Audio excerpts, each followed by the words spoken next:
من موظف كادح لباشا كبير. السكاكيني باشا من أرزقجي بياخد 3 فرنك لصاحب أجمل قصر في القاهرة. ابتدت الحكاية مع قدوم عيلة شامية لمصر ومعاهم ابنهم حبيب السكاكيني وهو يدوب 16 أو 17 سنة.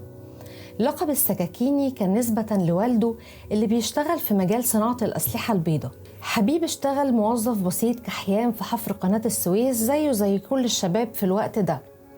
وقابلت المسؤولين مشكلة عويصة ساعتها لدرجة ان هم وصلوها للخديوي اسماعيل عشان مش عارفين يتصرفوا فيها، وهي انتشار الفئران بصورة كبيرة جدا في منطقة الحفر وسط عمال الصخرة ووسط المعدات. استخدموا كل الحيل، لا سموم ولا مصايد ولا مبيدات نفعت مع الفئران.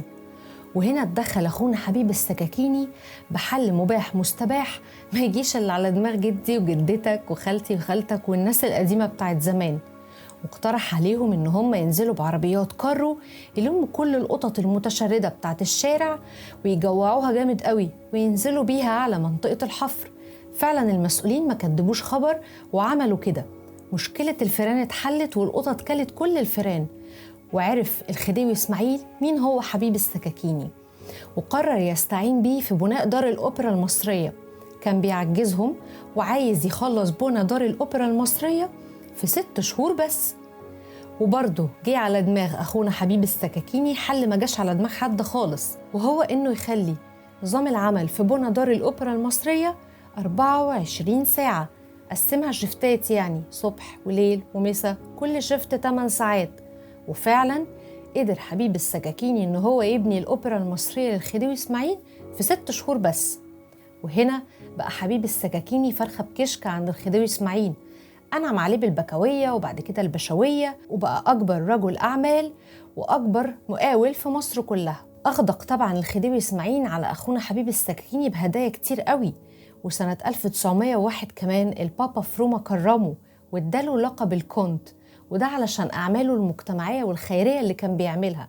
بنى دار مسنين ودار أيتام كبيرة ضمت آلاف الأيتام. ولكن قبل ما حبيب ياخد لقب الكونت من بابا روما كان متجوز بست سورية جميلة جدا اسمها هنريت، خلف منها ابنه الوحيد اللي اسمه هنري. وبعدها الخديوي اسماعيل ابتدى يغدق أكتر بالهدايا على حبيب، ومن ضمنها قطعة الأرض اللي اتبنى عليها القصر بتاعه.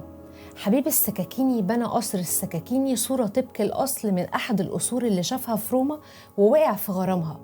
القصر عبارة عن تحفة معمارية بيضم أكتر من 50 غرفة ومليان تماثيل في كل مكان. هنريت ماتت سنة 1902 وبعدها فضل حبيب السكاكيني عايش في التحفة المعمارية بتاعته. ليه قصر السكاكيني تحفة معمارية؟ ده لأنه مبني في نقطة مركزية خارج منه 8 طرق، وطبعا قطعة الأرض دي ما كانش أي حد ينفع ياخدها.